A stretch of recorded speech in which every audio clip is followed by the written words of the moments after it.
There'll be food and drink and ghosts, and perhaps even a few murders. You're all invited.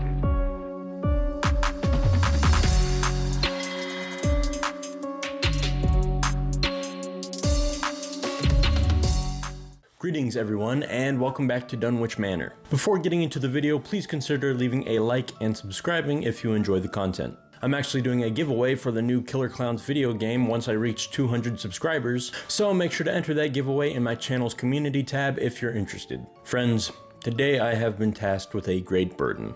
A few of you may have heard of a little film called Troll 2. Now for those of you who don't know, this film is fairly infamous and is known in many regions as the best worst film of all time. And today I have sadly been dealt the unholy task of reviewing said film. And who has given me this task? Perhaps some ancient eldritch horror, forgotten to time and lingering in shadow. Or perhaps I thought it would be fun to torture myself with a bizarre 80s film. Either way, I thought it was time to show you all I am afraid of no task. And to prove that I have massive balls, to prove that I am very brave. And now, without further ado, it's time to take a look at Troll 2. Our story begins with some old man narrating what seems to be a fairy tale. Who are they, Grandpa? Cruel, deformed forest dwellers, haughty creatures, spiteful and impudent. My people. They are the vengeful and evil goblins. Goblins? The movie's called Troll 2, why are they talking about goblins? Unless, maybe it's just the fairy tale is about goblins. I don't know. Let's see. We then leave the narration and see that it is in fact a grandfather telling his grandson a story. What did they want with him? What did Peter do to the goblins? That's the point. To make a long story short, Peter started to run and run. Them lips looking kind of smooth. We then go into the credits sequence, which is surprisingly motivational, as we see a bunch of out-of-shape goblins running through a forest. I mean, the 80s music in the background just amps it up a bit.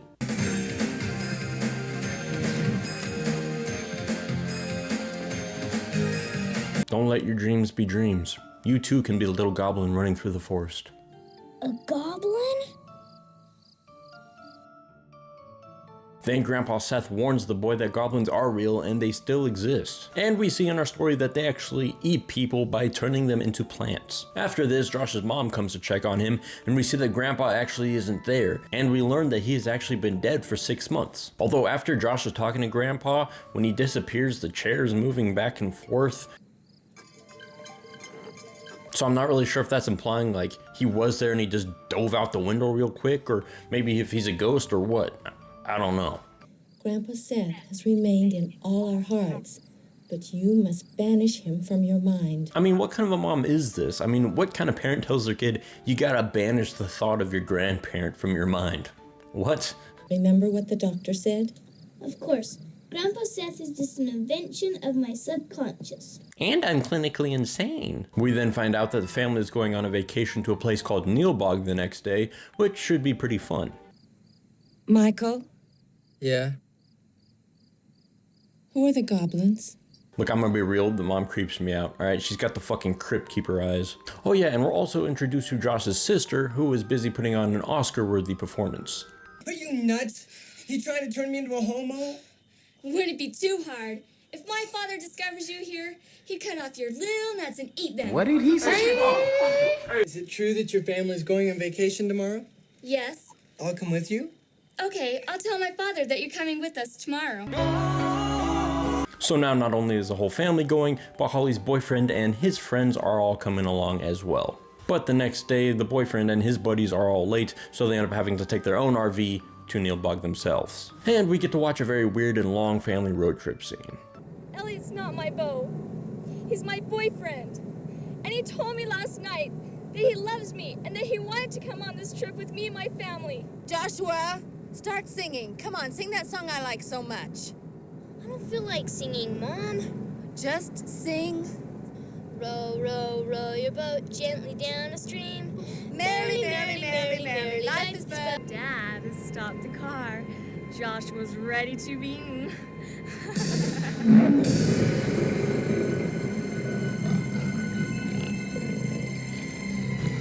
The fuck's wrong with him? The little dude's tweaking. Oh, and this scene also gives us one of my favorite line deliveries probably ever. Joshua! Was I dreaming? Who wants you, little brother? And after all this driving, we finally arrive in Neilbog. God, no, the strange cliche townsfolk are back.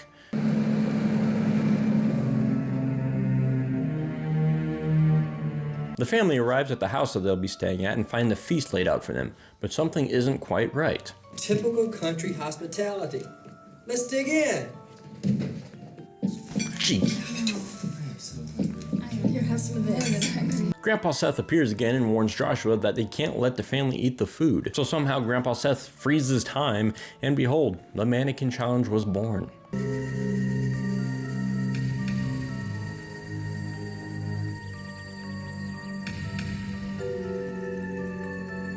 To make sure they don't eat the food while they're all frozen, Josh pees on the food. Yeah. I must do it. I must do it. Don't hit him, Michael. Please don't hit him. And this leads to another glorious exchange. And you can't piss on hospitality. I won't allow it. What are you going to do to me, Daddy? Tightening my belt by one loop so I don't feel hunger pain. Next, it cuts over to Holly's boyfriend and his friends, and our kind of side plot begins. One of the guys, called Arnold, steps outside and sees a distressed woman running through the woods, so he decides to follow her. Hey, stop! Stop, I say! Hey bro, here's a quick tip. If you see a terrified woman running through the woods, you probably shouldn't chase her and tackle her. But that's just me though.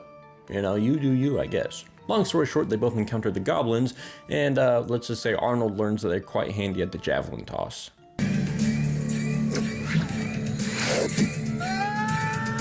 As they're running away, they stumble across an old meeting house to hide in, but something is definitely not right inside, seeing as it looks like the freaking Defense Against the Dark Arts room in Harry Potter.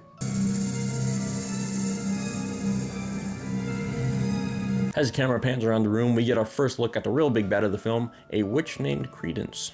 Allow me to introduce myself. I am Credence. Credence has her two new guests drink a special broth that she claims will heal them, but then this starts happening.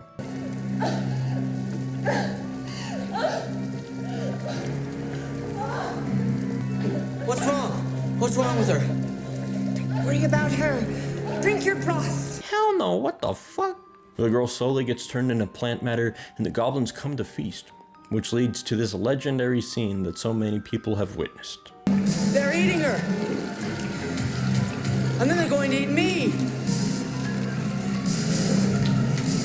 Oh my God! After this, we go back to our main story where Holly witnesses Grandpa Seth in her mirror after he tries to contact Joshua and appears in the wrong mirror. But he was there before. It's gotta be your imagination.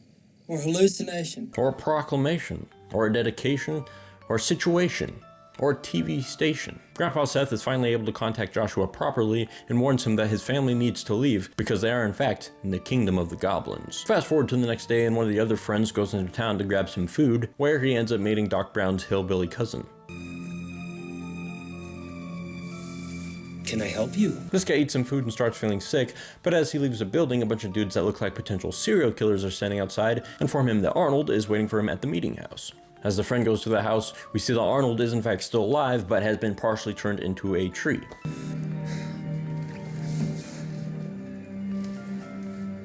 We cut back to Josh and his dad, who have gone into town also looking for some food, when a terrifying secret is revealed. Neilbog! It's goblin spelled backwards! While Josh and his dad are in town getting food, Credence pays a visit to Josh's mom and sister. Between conversations, Holly wanders off and decides to tell Elliot that he needs to choose either between her or his boys. Choose, Elliot. Either me or your friends. I don't understand. Damn! Meanwhile, Josh wanders off and gets captured by the people of Neilbog, who are actually goblins in disguise. As they're trying to force feed Josh some food that would turn into a goblin, his dad shows up and saves the day. Stop! What are you doing to my son? Once they get back home, they find that all the townsfolk are there and are throwing them a big party, seemingly trying to make up for scaring Joshua. While the family is sitting in the living room looking very confused, Joshua's upstairs being attacked by Credence in goblin form, who use some kind of weird-ass mirror portal to come through and attack him. But luckily, Grandpa Seth appears just in time to chop off Credence's arm.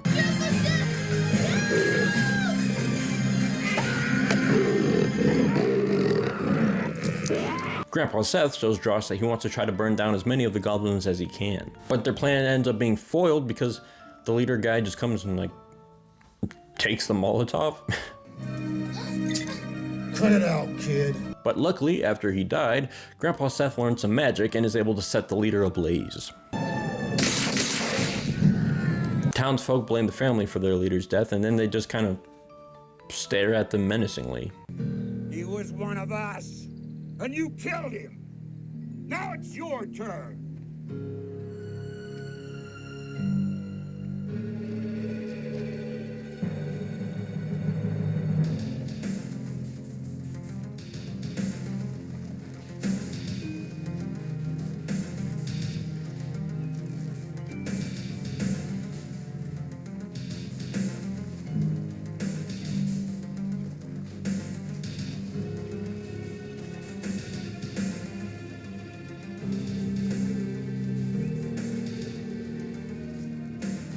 Meanwhile, Credence prays to the stones of Stonehenge or something, and asks for them to return her to her full power, which I guess means she's just prettier and has cleavage showing now.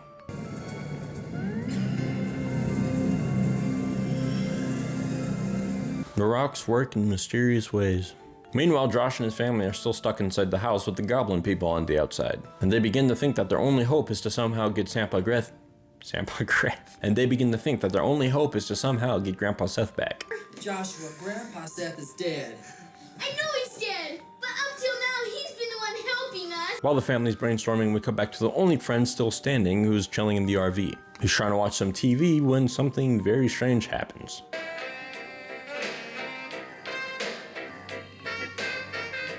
And after this, the weird corn scene begins.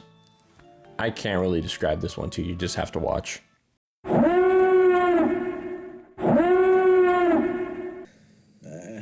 Actually, I like popcorn.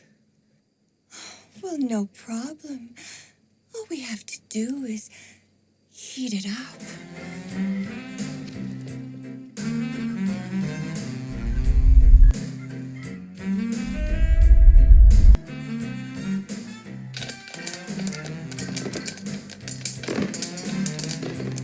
I'm sorry I had to show you that. I'm sorry. After this horrific scene, we go back to Josh and his family, who are holding a seance to try and get Grandpa Seth back into their realm. Grandpa Seth warns them that this is the last time he can appear, and that they have to try and destroy the magic stones that are giving all the goblins their power. Josh gets teleported by his grandfather into Credence's lair and is almost killed by a goblin immediately, but his grandfather appears and knocks the goblin out.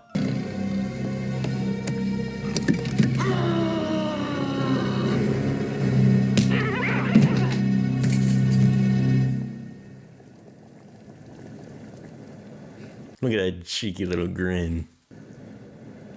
Here it is. The Stonehenge magic stone. The magic stone made of stone. Magic stone. Magic stone that's made of stone magic. Meanwhile, Josh's family's cornered in their house, but they get saved because Credence screams, realizing that she's turning old again, and all the goblins decide to peace out, I guess. But luckily, they're nice enough to tell the family why they're leaving before they dip.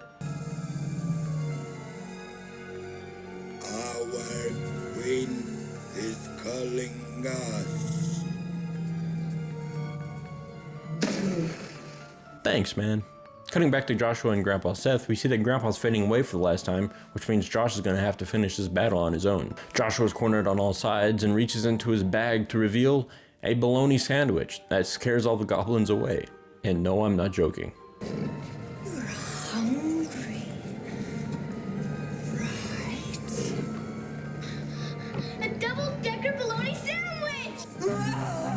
Josh's family shows up just in time and they all place their hands on the magic rocks because only the power of goodness can destroy the goblins. Because of this, Credence and the goblins all start dying off one by one because the power of goodness is too strong. With goblins and credence dead, the family heads home in a fashion that's entirely too calm in my opinion, but whatever. I just want to finish this movie. I have to pass by the office.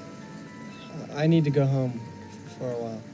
I'll come with you. Josh is just chilling in his room when he starts hearing voices, showing us that something is definitely not right. Josh goes to check on his mom and finds that she's been turned into plant matter and the goblins are eating her in the kitchen. The goblins stuff their greedy little faces and offer Josh some as he screams, ending the movie. Although this ending really doesn't make any sense because weren't the goblins and credence all just killed? I don't know, man. The movie's over. Do you want some, Joshua?